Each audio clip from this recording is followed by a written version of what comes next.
Correction de l'exercice 7, chapitre 15.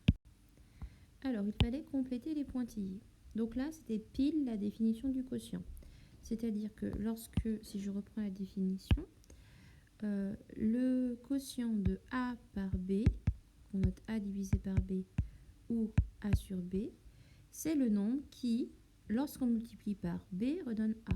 Autrement dit, si on fait A divisé par B fois B, divisé par B fois B, c'est comme si on n'avait rien fait. Et donc, sous forme de fraction, ça donne ceci. Donc, que ce soit dans ce sens-là ou dans l'autre, ça revient au même. Et donc là, on doit compléter les égalités en utilisant ceci.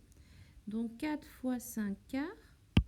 4 fois 5 quarts, on divise par 4, mais on fait fois 4, donc c'est comme si on n'avait rien fait, et donc on tombe sur 5. 7 fois combien égale 6? Ah, j'ai multiplié par 7, donc forcément c'est que je divise par 7. Et comme je dois tomber sur 6, c'est forcément qu'au numérateur j'avais 6. Puisque 7 fois 6 sur 7, je multiplie par 7, je divise par 7, c'est comme si je n'avais rien fait, et je tombe bien sur 6. Même exemple ici, 8 fois une fraction égale 5. Comme j'ai multiplié par 8, forcément, c'est que j'étais sur 8, divisé par 8, pour que ça se compense. Et comme j'ai trouvé 5, forcément, ici, j'ai 5. Pareil ici, j'ai fait x3, donc forcément, pour compenser le x3, pour l'annuler en quelque sorte, c'est pas vraiment l'annuler, mais c'est pour le compenser, et bien on divise par 3, c'est pour ça qu'ici, on a sur 3.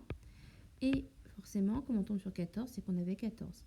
3 fois 14 sur 3, je multiplie par 3, je divise par 3, c'est comme si je n'avais rien fait, je tombe sur 14.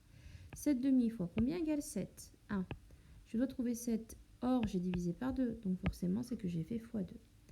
5 fois combien égale 9? Et bien comme tout à l'heure j'ai fait x 5, donc il faut que je divise par 5 pour que ça se compense, et comme je tombe sur 9, c'est que j'avais 9 au numérateur.